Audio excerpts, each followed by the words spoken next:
I wasn't ready to think about my finances until my 40s. And it's not too late, as it turns out. So trust yourself. You will get there. Do it in your own way.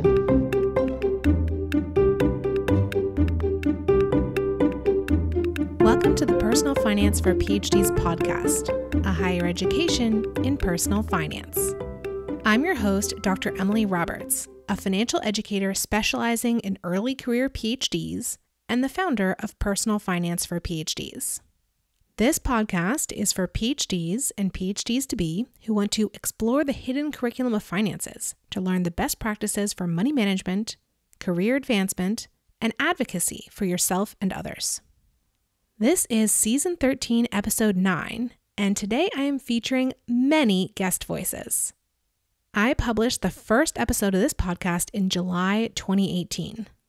This is the 176th episode, and over the last 4.5 years, the podcast has featured 156 unique voices in addition to my own.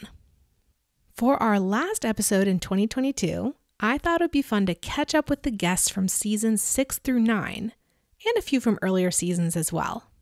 I invited them to submit short audio clips to update us on how their lives and careers have evolved since the time of our interview, as well as to provide their best financial advice if that has changed since our initial interview. We have some very big and very exciting updates this year, and I'm confident you are going to appreciate the perspectives that these guests bring. The audio clips in this episode are ordered by when the original episode was published.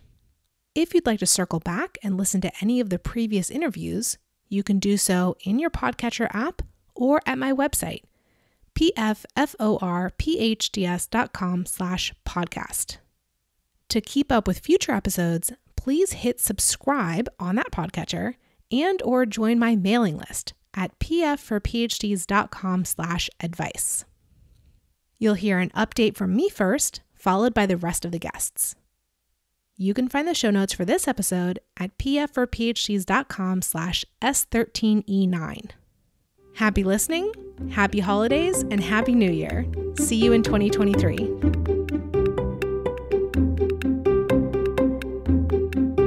This is Emily Roberts from Personal Finance for PhDs. I am, of course, the host of this podcast, and you hear from me every week. On the personal side, nothing can really top the update I gave you last year about finally becoming a homeowner. My family has been in our house in North San Diego County for about 1.5 years now, and life is very sweet here. We have really integrated into our neighborhood and community. This year, I rediscovered a pastime from my youth, which is reading voraciously. Through college, grad school, and early parenthood, reading fell by the wayside for me, but I picked it up again after tax season ended. I haven't kept close track, but I think I've read a few dozen books in the last 8 months, almost all from the library, of course. One that really made an impression on me was Die with Zero by Bill Perkins.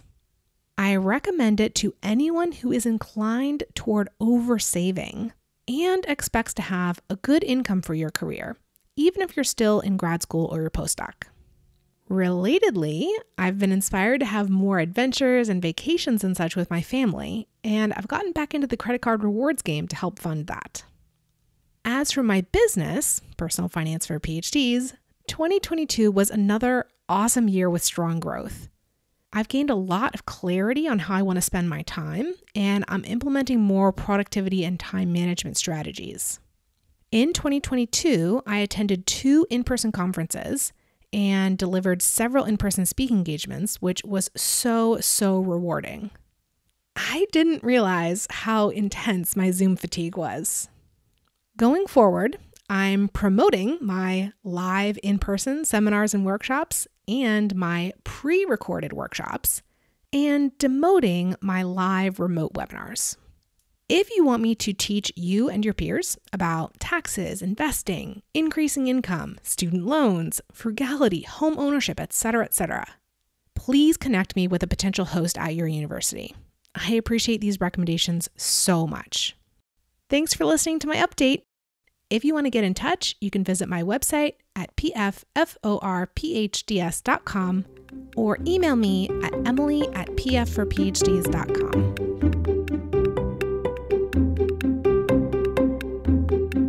Caitlin Voss here, helping experts get off the hamster wheel for good as a Master Certified Life Coach. I was on Season 1, Episode number 7, way back in 2018, and I also gave an update last year where I was a tenured faculty member, became a department chair, and then left in 2020 to coach full-time and paid off all my debts with my husband, and you can hear those updates.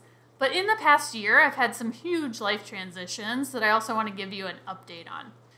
So my husband and I decided to get divorced in January of 2022, and in April, he died unexpectedly before paperwork was filed, so I became a legal widow. And of course, the grief is devastating, and it was something I never wanted to happen, and yet I also prepared for it with him financially. We had created our wills together. The idea of death and either one of us being a widow had been on my mind because I'm a developmental psychologist by training, and it was something I listened to, people who were widows, what they wish people had known. And I'm so grateful I listened, even though the statistics were never going to happen, that one of us was going to die before we grew old together, right? And yet it did. And so taking the time now, my advice for you, take the time to write down your passwords for someone else. Check in about your financial status and showing it to somebody else that's important in your life so that they know. I wasn't prepared with all of those things. We hadn't taken those steps, but some of the next financial steps are the legal will. What happens if you do lose someone important to you? Will you have the capacity to work? Can you put yourself in a position of you'd be able to take off time if you needed to, if you wanted to? And taking a few minutes now will pay off if it ever does happen. I hope it doesn't. And yet, having awareness and not being afraid of it, not pushing it away or thinking it would be like the worst thing ever, can be so beneficial for your financial health. So, I'd really like to not have huge updates in the next year, and we'll see what happens as I prepare for it and ride the waves of life coming at me. So, best of luck as your life unfolds this year too.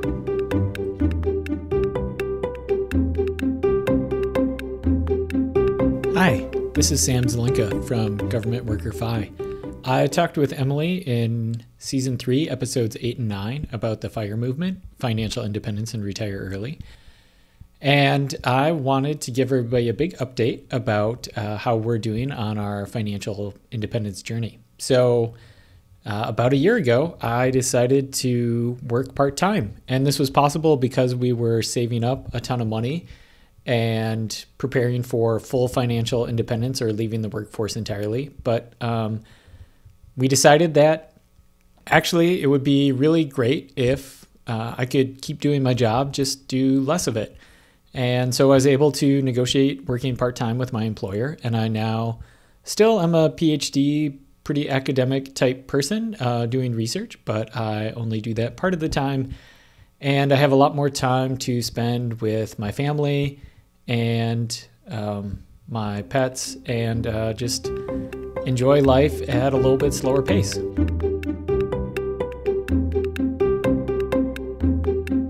Hey everybody, this is Zach Taylor. I'm currently an assistant professor at the University of Southern Mississippi, and I was on the Personal Finance for PhDs podcast on episodes 10 and 11. I can give a couple of personal updates after bouncing around to a few jobs during the pandemic. I finally was able to earn a job that is a really a great fit for me at the University of Southern Mississippi, so I'm very happy about that. Something that is just something interesting financially is that relocation assistance provided by institutions. My institution did provide relocation assistance, but when I asked about it, they said that very few people ask about it, and even fewer people actually keep receipts and document their expenses. And so one suggestion I would give to really early career PhDs who are either on the job market or are looking to relocate is be very clear with your hiring manager about any relocation costs that they will reimburse you for, and keep all of your receipts. I had to actually submit original paper receipts from gas stations and the moving company, and when I bought cardboard boxes, I needed to keep those paper receipts. They would not take electronic receipts. I had to have them printed off in paper from the original source. And so be very, very clear with your hiring manager about that. But a lot of the advice that I gave about sniping great grocery prices, using coupons, I still do that all the time. I actually just discovered that the Walmart near where I live in Hattiesburg, they discount meat every Thursday. And so I usually go and check on Thursday afternoons to see what grocery items have been discounted. Then I buy those and I freeze them, and it's as good as if it were fresh to me, at least. So that is something that I continue to do, and a habit that I continue to kind of implement in my everyday life. If you have any questions or want to get in touch with me, my email address is zt@utexas.edu. That's the letter U, texas.edu. And I wish everyone the best.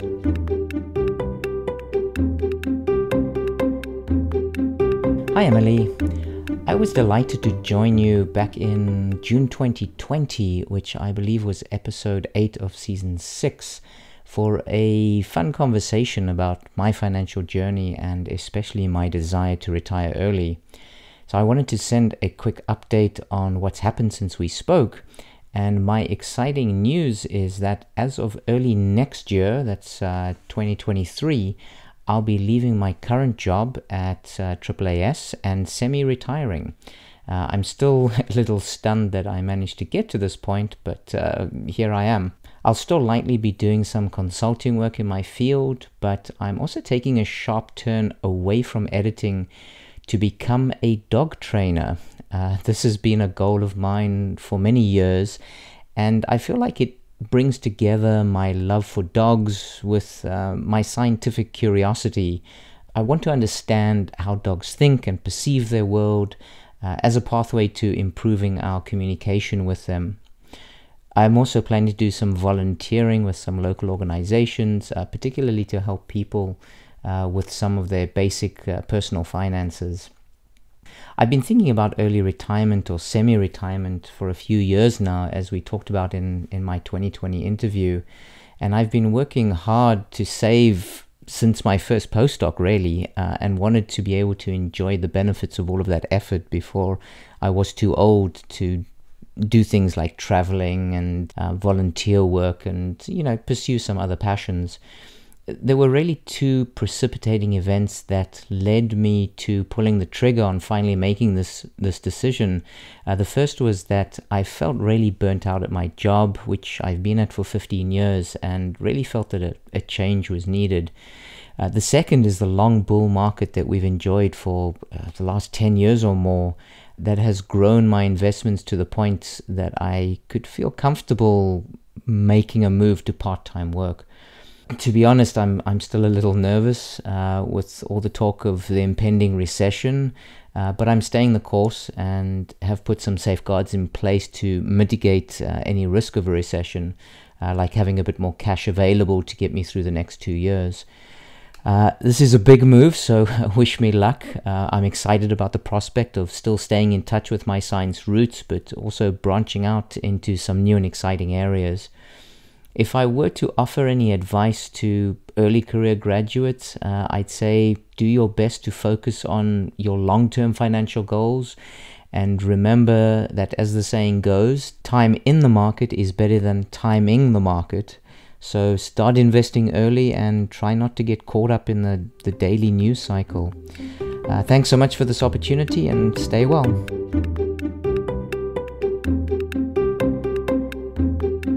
Hey there, this is Sean Bittner. I was interviewed by Emily on Personal Finance for PhDs, Season 6, Episode 12, and Season 10, Episode 14. In the most recent episode, Emily and I discussed comparing job offers after defending my thesis, the main components of a non-academic job offer, and how to prepare for the job hunt. Since our interview aired, I've been able to complete my accelerator's first cohort, and I had an opportunity to work with a group of really incredible medical device company founders. I've also continued my coaching work, and I've begun leadership education at the undergraduate level. Here, I'm teaching students about important leadership and communication skills that they can use not only while they're in college, but also as they move out into their first jobs. On a personal note, I still love to travel, which you'll remember from season 6, episode 12. Since last year, my wife and I have taken an incredible trip to South Africa, and by the time this recap episode comes out, we'll be gearing up for a trip to Japan. To add on to my advice from previous episodes, I want to again encourage listeners to be looking for how they can fit their PhD work or their new job into their broader life and goals, rather than trying to squish their broader life and goals into their studies. If you'd like to connect with me, you can find me on Twitter at TheLifeSCI Coach, on Instagram at Sean without an H, SEAN, or on LinkedIn. I'm also taking new coaching clients, so if you're curious about leadership coaching and want to learn more, feel free to reach out to me. Thank you again to Emily and her team for having me on the podcast, and thank y'all for listening, and I hope you have a great holiday season. Bye.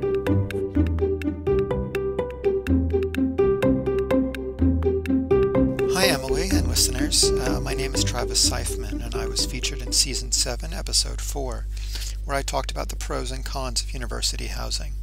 At that time, I had just finished my PhD in history at the University of California, Santa Barbara, and was preparing to move to Japan to take up a postdoc position, where I remain today as a project researcher at the University of Tokyo's Historiographical Institute. Life here in Tokyo is good. I feel extremely fortunate, just so lucky, to have landed the position that I did, and to be able to be living the life that I am now. In contrast to paying $1,000 a month for poorly maintained basic amenities housing in a middle of nowhere California town, I'm now paying 92,000 yen a month. That's about $650 with the current exchange rate, or closer to $800 in more normal times, for a nice apartment right in central Tokyo. Excellent basic amenities, excellent location, in one of the greatest cities in the world. I've been fortunate too, in that I've been able to save a considerable amount of money from being on this postdoc. So fingers crossed, depending on what job or lack of a job I may have after this, the academic job market being what it is, I'll at least have a sizable savings to fall back on, in case my financial situation becomes tight again. I would offer 2 points of advice to current grad students regarding housing. 1, do what you can to investigate research institutes in the area that might offer housing or other alternative housing options. When I first arrived at the University of Hawaii for my master's, East West Center was a mystery to me, a research institute that I had no connection with, no idea about, no sense that I could potentially move in there. And yet I did, and I found in the East West Center a wonderful community in a building where I paid $400 a month to live right off campus, instead of $1,000 a month to live alone, a long walk or bus ride away somewhere out in town. It can be difficult to know what's hiding in plain sight sometimes, right on our campuses or in our city, so do what you can to find these possibilities. Second, organize and agitate. As I record this in mid-November 2022, as you may well know, nearly 50,000 grad students and the like across the University of California are on strike, striking for better pay and better working conditions. When our institutions won't act on their own to create affordable, pleasant, supportive environments for students and faculty, but instead put other priorities ahead of that, they need to be held to account and to be pressured to change and to do better. I hope that these strikes lead to positive change at the UC and across the country. Good luck to you all, and solidarity. Emily here for a brief interlude. I'm hard at work behind the scenes updating my suite of tax return preparation workshops for tax year 2022. These pre-recorded educational workshops explain how to identify, calculate, and report your higher education-related income and expenses on your federal tax return.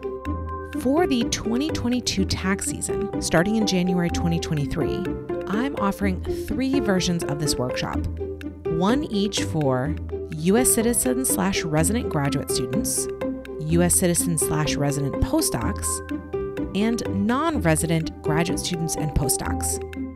That third workshop is brand new this year, and I'm very excited about it.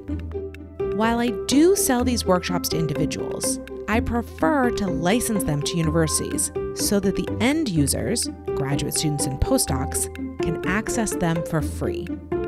Please reach out to your graduate school, graduate student government, postdoc office, international house, etc. to request that they sponsor one of my tax preparation workshops for you and your peers. I'd love to receive a warm introduction to a potential sponsor this month so we can hit the ground running in January serving those early bird filers. You can find more information about licensing these workshops at pfforphds.com/tax-workshops. Now back to our interview. Hi there, this is Deandra from That Science Couple, and I was on the PF for PhDs podcast, Season 7, Episode 10.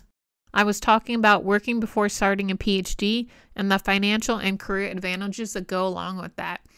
Emily asked me if I could provide you an update with what I've been doing in the last year, and so in 2022, I completed my preliminary exam and became a dissertator.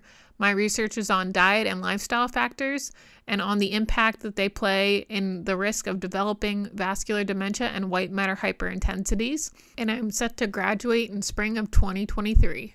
On the personal side, this past year, I took a once-in-a-lifetime trip with my husband and parents to Italy, and I overcame a major health crisis. Both of these things directly relate to what I talked about in my episode by having a financial cushion before I entered my PhD program. It was much easier for me to handle an overseas trip and also to afford the healthcare related expenses because I had an HSA and investments to fall back on from my previous employer. This year, I also launched That Science Coaching, and my program is evidence-based nutrition coaching, in which I help others to identify food allergies, create a healthy lifestyle, and prevent or manage chronic illness through diet and lifestyle changes. When I was on the PF for PhDs podcast, my best financial advice for early career PhDs was to fight lifestyle inflation. And while I still believe that this is very important, I think you should also keep investing in yourself and in your health. So while I was going through this major health crisis, I realized that it's easier to maintain your health than to regain it. So if there are small things that you can do on a weekly basis, such as yoga or working out for self-care, it's going to help your mental health and also your physical health. And so while we work really hard in the lab, I think it's important to actually unplug and take the time to relax when you're on vacation. So if you'd like to contact me or follow our blog, we're online at thatsciencecouple.com. We're also active on Twitter at science_couple and Facebook at That Science Couple. I'm currently accepting new clients, so if you're interested in my program, please don't hesitate to contact me. To wrap things up, I'd like to thank Emily for asking me to do this update. I hope everyone has a great end of their year, and please keep listening to the PF for PhDs podcast.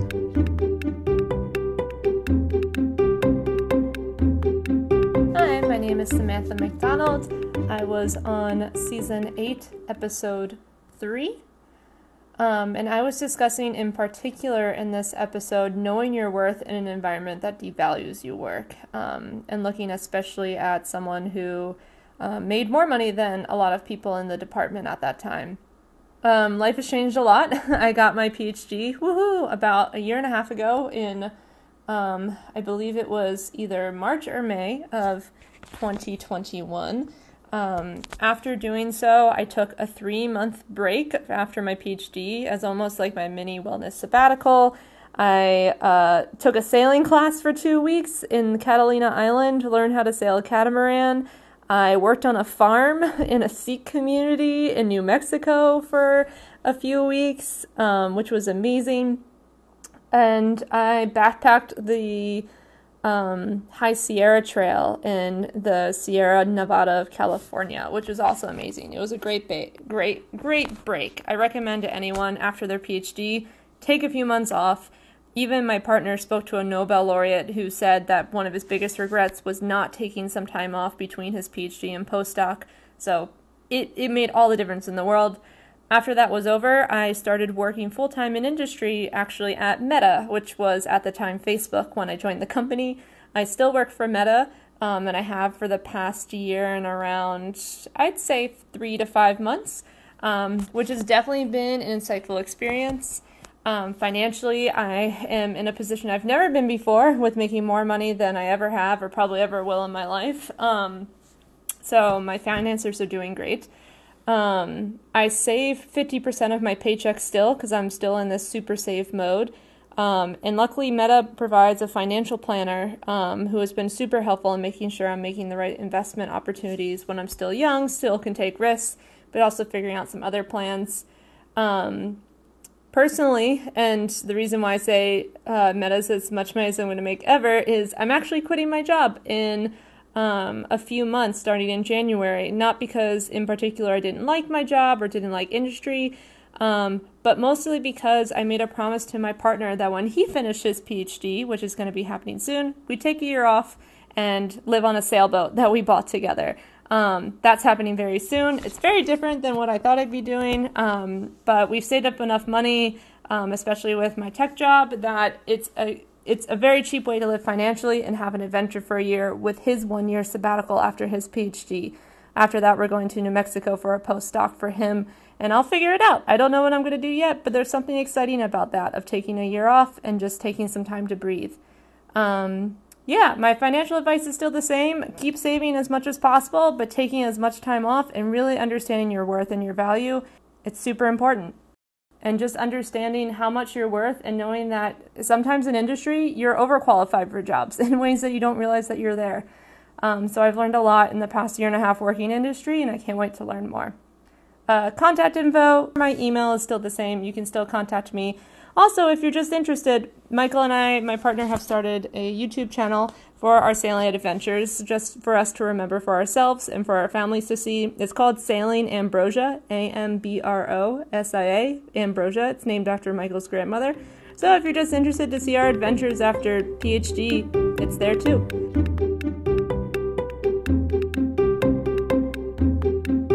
Hello, I'm Jacqueline Corey Westland. I was interviewed in Season 8, Episode 8. In that episode, I talked about how my husband and I managed our work and finances while I was in grad school so that we were able to start a family.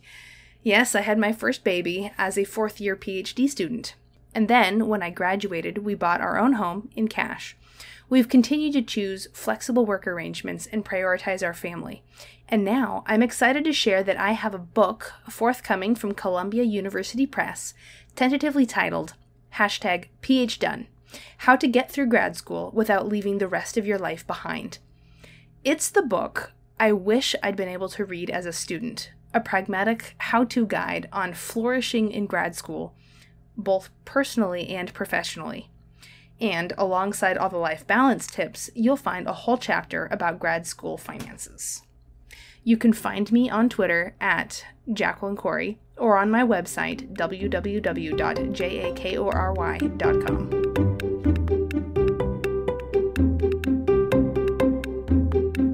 Hi, I'm Alana Gloger, host of Dear Grad Student, and I've been on the Personal Finance for PhDs podcast twice.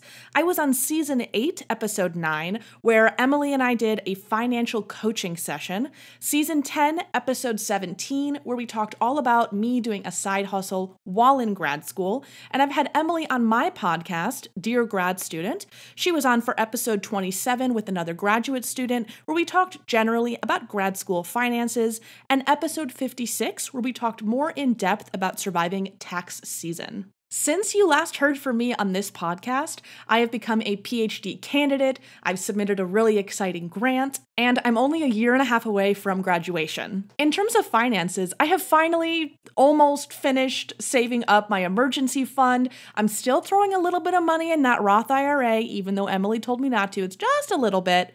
And honestly, I'm still fighting a little bit with debt, but I know that that's what comes along with making $20,000 a year. So mostly I'm trying to make sure that I'm setting up patterns for myself so that when I make a little bit more money, it'll all work out. The best financial advice that I have for an early career PhD is don't be afraid to budget for things that you enjoy. That way you won't overspend if you know that you're allotted a little bit, even with a small budget to start with. If you want to hear more from me or Dear Grad Student, you can find the podcast Dear Grad Student anywhere on any podcast app. You can check out the website deargradstudent.com for literally everything related to the podcast, including ways to contact me, to support the podcast, and even merch. Lots and lots and lots of merch. You can also find the podcast on social media. You can look up Dear Grad Student on Facebook. We're at Dear Grad Student on Twitter, at Dear Grad Student Pod on Instagram, and now on TikTok at Dear Grad Student. Thanks again to Emily for having me twice on the Personal Finance for PhDs podcast. Hopefully you're all hearing my voice again soon, and have a good holiday season.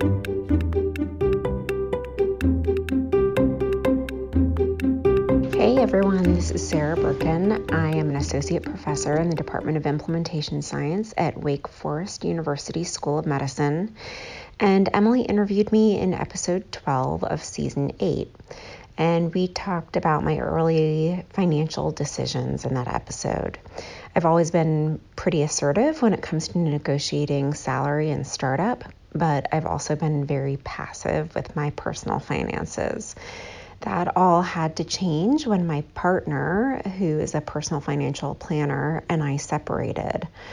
Since then, I've gotten very serious about managing my finances, and my sister has been helping me since April really get my finances in order using YNAB, the You Need a Budget app, which Whitney Robinson, my co-host from Acadames, has always advocated for. Since I have been very scrupulously managing my finances, I've noticed a couple of things. One is that it's unbelievably empowering. I get to decide what I spend my money on and kind of just accept full responsibility for it. And I don't have to answer to anyone for my decisions, which is lovely. And also, I do have to answer to myself, so it's caused me to be a lot more thoughtful and, dare I say, philosophical about what money is for in my life. The other thing I've noticed is that I'm focusing much more on managing my startup budget from my position. It's something I've been starting to track as carefully as I do my personal finances. And again, kind of bringing in this philosophy of, what do I care enough to spend this money on that my institution has provided to me so that I can be an asset to them? I think the only additional advice I would give to early career folks is trust yourself. I wasn't ready to think about my finances until my 40s, and it's not too late, as it turns out. So trust yourself. You will get there. Do it in your own way. You can reach me on Twitter at BirkinSarah. Thanks, everybody.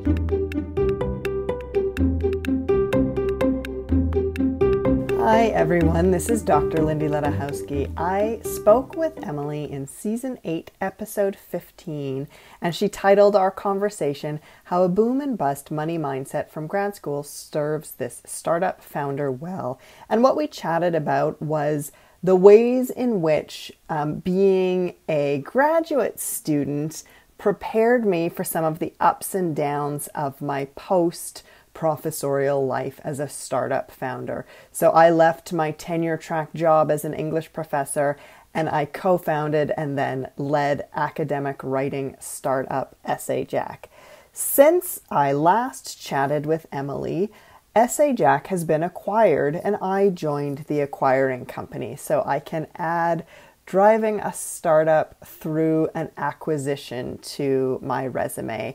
And I would say that that boom and bust money mindset that I carried over from graduate school into the ups and downs of startup life for 5 years, into the acquisition, and now I am Chief Operating Officer at WisePrep, the company that acquired SAJack. That boom and bust money mindset has served me well all along the way. And luckily now I'm at a boom phase in life post-acquisition, and we continue with the adventure as SAJack is reborn as WiseWriter, part of the WisePrep family of educational resources. So that is my little update since I last chatted with Emily about my post-academic life and the way that I thought about finances as a graduate student and how that carried over into the very different world of entrepreneurship and startup life.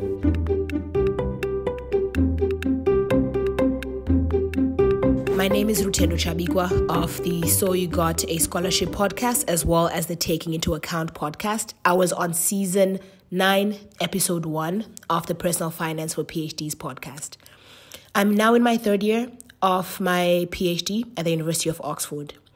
Financially, I ran into a bit of a hurdle where my tuition was unexpectedly cut and the rug taken from beneath my feet unexpectedly.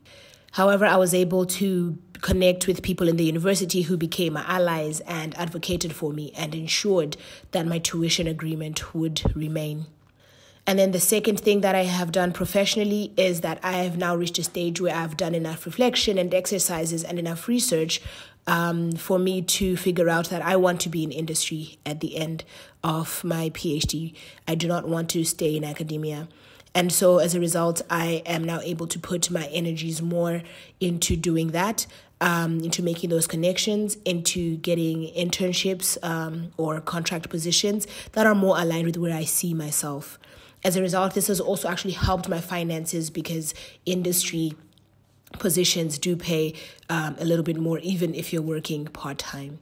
And so my advice for early career PhDs, it has not fully changed since my interview, but I think with these new experiences that I've had, there are 2 things that I would say. And the first is within your institution, do find people who are your advocates, do find people who are your allies, especially if you're someone who comes from an underprivileged background or from a different country and you're new to this system.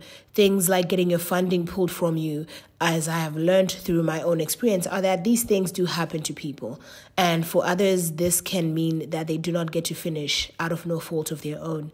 And so it is unfortunate that institutions do function in this way still, but it is really useful that you find the people around you who can make sure that the agreements that were made for you do stay in place. And then the second thing also is that if you're thinking about splitting your energies between part-time work and doing your project, I would advise that after at least your first year, you start to consider seriously where you want to be in terms of industry versus academia. That way you're putting your energy into something that actually then helps you with where your next step is. And it's not just something you're doing because it is useful for the money. I wish you all the best. My contact info, you can find me on Twitter. I am at Tedox, that is TEDOEX, and all my information is available there.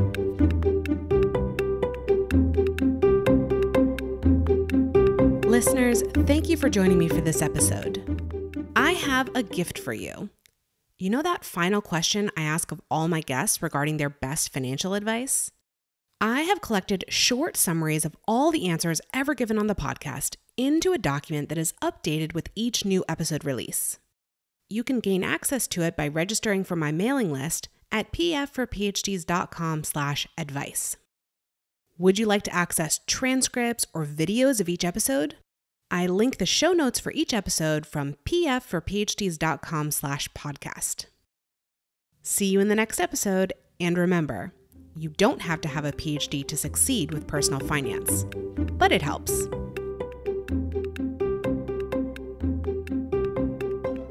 The music is Stages of Awakening by Poddington Bear from the Free Music Archive and is shared under CC by NC. Podcast editing by Lourdes Bobio and show notes creation by Miriam Ock.